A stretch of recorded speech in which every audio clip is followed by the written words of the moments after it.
Assalamu alaikum masu sauraronmu.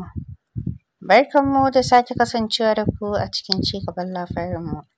Mai suna Kaftin Abbas, wanda marubuciya Salma MD ta rubuta muku shi, wanda yake zuwar muku daga Dausayi TV Channel. Tare da ni mai gabatar muku Maman Al'amin. A baya mun tsaya ne a inda Momi na isowa inda take kawai ta faɗa jikinta ta yi lamo. Sai da Momi ta ɗan bata 3 minutes ta yi back off kafin ta ɗago ta. Ta tsayar da ita a gabanta sannan ta tambaye ta me ya faru. Momi, yaya ne? Ta yi magana tana nuna hanyar gate. Wani yayan? Me kuma ya faru da shi? Momi ta faɗa tare da jijjiga ta da ɗan ƙarfi. Momi, ya Abbas ne ya tafi. Tana gama faɗan hakan sai ta faɗa jikin Momin ta yi shiru. Momi da ta fahimci 'yar tata sai kawai ta bar ta a yanda take a jikin nata ta ringa bubbuga bayanta har ta samu ta ɗan dawo daidai. Kafin ta samu da ƙyar ta lallashe ta har sai da ta ga ta warware. Sannan ta kama hannunta suka shiga ciki. Tun daga lokacin Fatima ba ta ƙara yin wani abu da kuzari ba, yayin da Momi kuma take jin ba daɗi tare da tausayin 'yar tata. Tana tsoron kar dai a ce yarinyar nan soyayya ce ta kama ta, domin kallo ɗaya za ka mata ka fahimci ba daidai take ba. In kuwa haka ne ai ta shiga uku, ya za ta iya sada Fatima da farin cikinta idan ya zamana shi ɗin ba haka ba ne a zuciyarsa. Domin ta san it is hardly a ce mutum kamar Abbas ya so Fatima, kai Allah ma ya sauwaƙe, Allah ya kiyaye ya tsare mu da sharrin zuciya. A tare suka koma gida ko da aka tashi a wurin a hankali Tima ke tafiya tamkar mai tsoron taka ƙasa. Momi kuma na bayanta ita ma tana bin ta a hankali. Jijjiga kai Momi ta da ta ga Tima ta nufi ɓangaren da ɗakinta yake daga shigowarta. Falon ko tsayawa ba ta yi ba, ta wuce abinta. Babu komai a tare da ita sai mayafinta da kuma wannan takardar da Abbas ya bata. Tun lokacin da ya bata har yanzu ba ta canza masa riƙo ba, ba ta kuma buɗe ta ga meye a ciki ba. Tana shiga ɗakin ta tura ƙofar ta datse da maƙulli sannan ta cire head ɗin da ke kanta ta yi jifa da shi a kan gadon tare da mayafin baki ɗaya. Tana niyyar cire rigar ne ta ji hannunta da abu, da sauri ta buɗe hannun tare da kallon shi da wuri. Domin sai a lokacin ta tuno da cewa ya Abbas ne ya bata takardar. Amma saboda riƙon ƙarfin da ta yi wa takardar ga kuma gumin hannunta da yake gimtse tsawon lokaci su suka haɗu suka narkar da takardar a hannunta. Da ɓas ta zauna a bakin gado idanunta na kan hannun nata. Ko da ta yi ƙoƙarin raba takardar da hannunta sai ta ga ya ƙara yagewa. Duk iya ƙoƙarinta na ganin ta fahimci abin da takardar ke ɗauke da shi ta kasa, saboda daidai inda aka yi rubutun daidai wurin ne ya fi samun matsala. Dole ta tattara ta cire da mai ɗan girma da wanda ya rakuɓe a hannun nata ta ajiye su a cikin side drawer ta. Sannan ta cire doguwar rigar da ke jikinta ya rage daga ita sai underwear, a hakan ta koma ta kwanta rigingine a kan gadonta. Ita kanta ba ta ce mecece damuwarta ba, haka kawai sai take jin ta wata iri tamkar ba ta da isasshen lafiya. Knocking ɗin ƙofa ta ji an fara yi kawai sai ta miƙe ta nufi bayi ba tare da ta ko cire ragowar kayan da ke jikinta ba. Towel ma a hannu ta shiga da shi bayan ta ja shi a kan ƙofar bayin. Ba ita ta fito bayi ba sai kusan ƙarfe 5, hakan ma dalilin tunowa da sallar la'asar ɗin da ba ta yi ba ne, shi ya sa ta fito da sauri. Tana fitowa kuwa idanunta suka sauka a kan wannan kwalin da Abbas ya ajiye mata. Tun shigowarta ba ta lura da shi ba sai yanzu. Sallar da ke gabanta ne kaɗai ya dame ta a daidai wannan lokacin, don haka kallon arziki ma kwalin bai samu ba. Ta nufi wurin kayayyakinta ta ɗauko wanda take son sakawa, ta saka shi sannan ta shimfiɗa dadduma tare da zumbula hijab ta tada sallarta. Ko da ta idar ba ta bi ta kan kwalin ba har yanzu kwanciyarta kawai ta yi, sai dai tana kwantawa Momi ta faɗo mata a rai kawai sai ta miƙe da hanzari ta tafi wurin Momin don ta san dole za ta damu idan ta ji ta shiru. Marmashin ƙarfin hali ta ƙaƙalo wa fuskarta yayin da ta tunkari inda Momin take. Ko da Momi ta ganta a hakan kuwa sai ta ɗan ji dama-dama. Barbashi ta yi ita ma sannan ta ce yanzu kuwa nake so na aika a duba miki, sai kuma ga shi kin fito. Ba ta yi magana ba sai da ta ƙarasa kusa da Momi ta zauna kafin ta ce kaina ciwo yake yi Momi sosai. Ta yi magana tana wani yatsuna fuska tare da dafa goshinta da hannunta ɗaya. Hayaniya ai, bari a nemo miki magani ki sha za ki ɗan ji daidai. Momi ta yi maganar tata cikin kulawa sai ta ƙara da faɗin ki koma ɗaki ki kwanta ki ɗan huta, idan an kawo maganin sai ki sha. Kai Tima ta ɗaga alamar to tare da miƙewa tsaye ta kama hanyar ɗakin nata. Ko da ta koma ɗakin kuwa kwanciya ta sake yi, so take ta yi bacci amma sam sai ta ji ta kasa yin baccin ma. Fuskar yayanta kaɗai take yi mata gizo tana ganin tamkar ba shi ɗin ba ne da gaske ta gani. Wayarta da tun safe take ajiye a gefen miro ita ce ta yi ƙara alamun shigowar saƙo. Kuma ƙarar ne yanke mata tunanin yayanta da take yi, kuma sai lokacin ma ta tuna da wayarta saboda tunda ta fara shiri ba ta ƙara bi ta kan wayar ba sai da ta gama shiryawa ne ta ɗauko wayar a hannunta. Ta kashe selfie bayan ta fito da nufin tafiya wurin graduation ɗin. Sai kuma ta ji riƙon wayar ya dame ta shi ne ta aiko aka ajiye mata a ɗaki.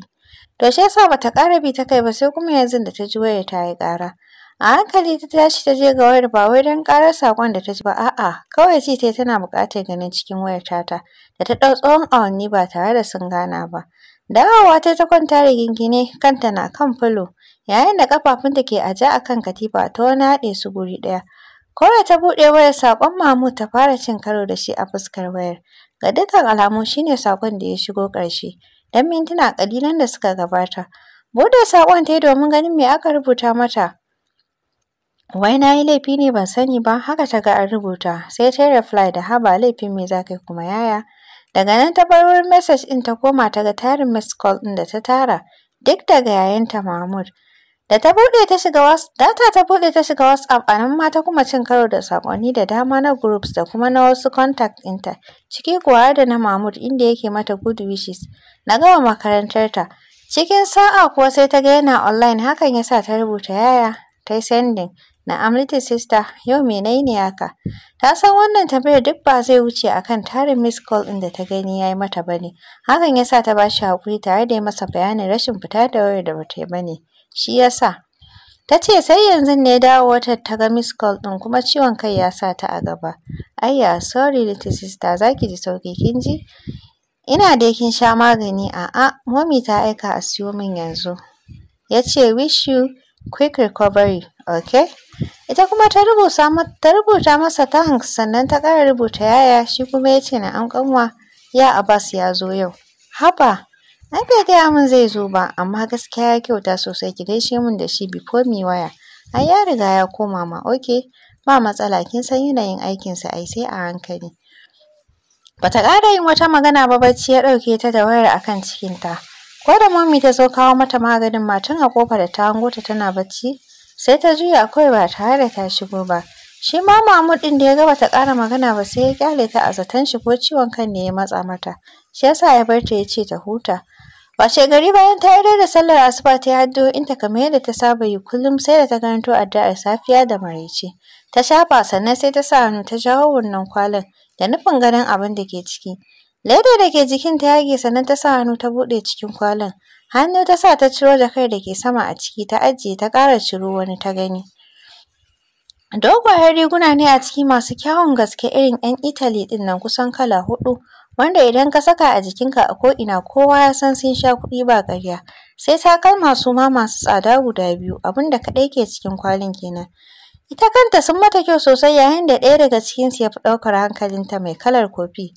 Tashi ta yi ta tsaya sai ta ɗaga rigar a jikinta tana kallon kamar mai gwada tsayinta da rigar. A daidai lokacin kuma sai ga mommy ta turo ƙofarta tare da yin sallama wanda ta zo ne da niyyar ji da ganin jikin Tima ko yaya ta kwana. Kafin Tima ta amsa sallamar sai mommy a firgice ta ce ke wannan fa daga ina kika samu a nan na gani ni ma. Ta faɗa tare da nuna gurbin da ta ga kwalin a ajiye. Da mamaki mommy ta kalle ta ta ce a nan kuma Fatima. Sai Tima ta ɗaga kai alamar to wa ya ajiye in ji momin. Sai Tima ta jefa mata tambaya inda ta ce mommy ba ke kika siya min ba ne? Ta yi magana tana kallon fuskar momin nata. Mommy bata kula ta ba sai ta sa hannu ta karɓi rigar da ke hannun Tima. A ranta take wasafa kyau da tsaruwar rigar. Sannan kuma ga uban kuɗi. Idan bata kuskure ba rigar tana kaiwa kusan 18,000 a kasuwa. Zama ta a bakin gadon Tima. Tare da jawo kwalin ta farfato da ragowar kayan da ke ciki ya salam. Ta ce a ranta to daga ina haka? Ta sake tambayar kanta. Ta ce kuma ba dadin Tima ba ne ya kawo domin shi ta san ya riga ya bata gift ɗinta tun lokacin da ya dawo daga tafiya. And she believed that matuƙar zai yi abu to sai ya sanar da ita. To wannan daga ina haka?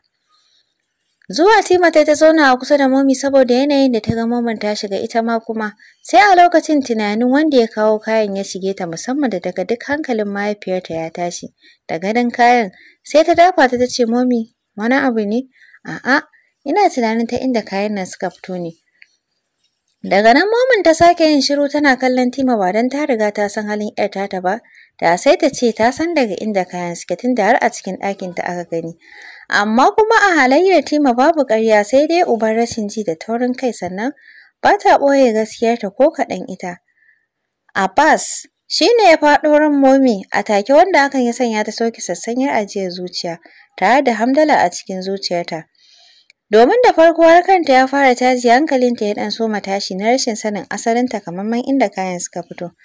Amma tuno cewa Abbas ya zo a yau ɗin duk sai waɗannan abubuwan suka kawo musamman da ta tuno lokacin da ta gan shi zai shiga falo hannunsa riƙe da wani abu wanda tun a lokacin ba ta ƙara tunowa da neman sanin meye abun ba zatenta jakar kayansa ne ta gani a hannun nasa. Sai kuma yanzu ta fahimci menene abun tunda shi da bai zo zama ba ina ya ga ta shigowa da jakar gida. Murmushi ta yi a bayyane da ta tuno halayyar Abbas ɗin shi sam baya son in zai yi abu wani ya sani ko meye dalili oho. Sai dai hakan da yake yi ɗin ita kanta yana burge ta domin halayya ce ta gari ga dukkan wani musulmi abun kwaikwayo ga kowa. Kallon Tima ta da tun ɗazun ta zuba mata idanu tun sanda ta fara murmushin nan ta ce ina jin Abbas ne ya kawo don na gan shi da kaya ɗazun da ya zo. Lokacin hankalina na kan aiki. Sake ɗaga rigunan Momi ta yi tare da jujjuya takalman a hannun da ta ce size ɗinki ne kuwa bai yi kuskure ba. Karɓar takalmin Tima ta yi tana ƙoƙarin gwadawa a ƙafarta yayin da Momi ta ringa sanya masa albarka fatan alkhairi da kuma fatan gamawa da duniya lafiya da ganin haske a dukkan al'amuransa. A cikin zuciya Tima ta ringa amsawa da amin sai Momi ta ce ki ajiye bari anjima a nuna wa dadinki shi ma ya gani. Da to Tima ta amsa wa Momin kuma sai a sannan ne Momin ta ce ya ciwon kan naki. Dariya Tima ta ce sai yanzu kika tuna da ni ko Momi ƙaniyarki wannan ɗin ma ai duk saboda ke ne kika ga na shiga tunani. Daga nan suka kwashe da dariya dukkaninsu har da Momin gaba ɗaya. Kwana 5 bayan graduation ɗin Abba ya sauka a Damaturu. Momi na can uwar ɗakinta ta ga dadi ya kira ta a waya akan wai ta fito falo yanzun nan. Lafiya kuwa? Ta tambaye shi sai ya ce lafiyar kenan Khadija. Yana gama faɗar haka ya yanke kiran sai kawai ta tashi ta fito falon domin amsa kiran dadi. Sai dai tun kafin ta ƙaraso ta fara jin zuciyarta na tsinkewa ba ta san dalili ba amma sai dole hakan ya sa yanayin saurinta ya ragu ba kamar yadda ta faro tafiyar da farko ba. Ko da ta iso falon ma ciki-ciki ta yi sallama ba ta damu da ko dadin ya ji ko bai ji ba domin damuwar da gudan da zuciyarta ke yi ne kaɗai a gabanta.